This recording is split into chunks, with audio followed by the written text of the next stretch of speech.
I was thinking about it these last few days. Like the first Slang record, I remember I came down to Athens with I had a little Roland 16 track that was like that big, and I had a compressor, and we just plugged your bass right into the stereo compressor and just used one side as a preamp and sent it into the other side as a compressor into the little Roland 16 track little, standalone device. And that's how we recorded all of your original bass tracks for that original Slang record.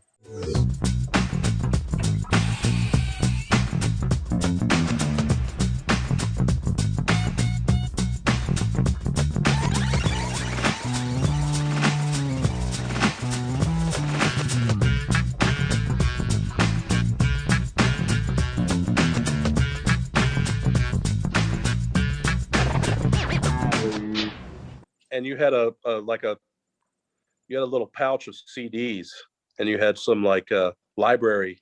Like, what was the drum monk guy? What was go to Yashiki? Yeah, those things were awesome, and because of that, I got turned on to Acid, the software program, which I remember you were using that a lot back in those days. Yeah, and one of the tracks wound up on the Till the Medicine Takes Panic record as like a little minute long in between thing.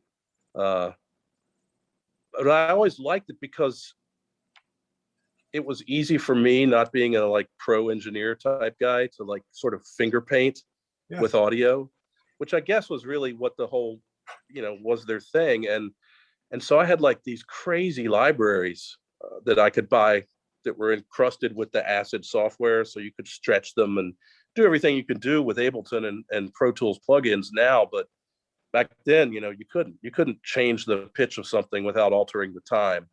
Yeah. And even if you did, it sounded fucking weird. Sometimes it was fucking cool, but mostly fucking weird. But these Siggy Balderson, the drummer for the Sugar Cubes, had a library of odd time signature beats, and of course there were Laswell loops, which were fantastic, but you probably recorded those yourself. But that was after I left. But because Acid didn't make the jump, it was only PC. When I made the jump to Mac, I couldn't use it anymore, and I just kind of gave up on all that stuff. So once again, I'm just a pain in the ass kind of artist sitting on an engineer's shoulder, pointing at a fish skeleton on the screen going, make that different. Just the worst kind of person ever, but I guess it's one way to produce music.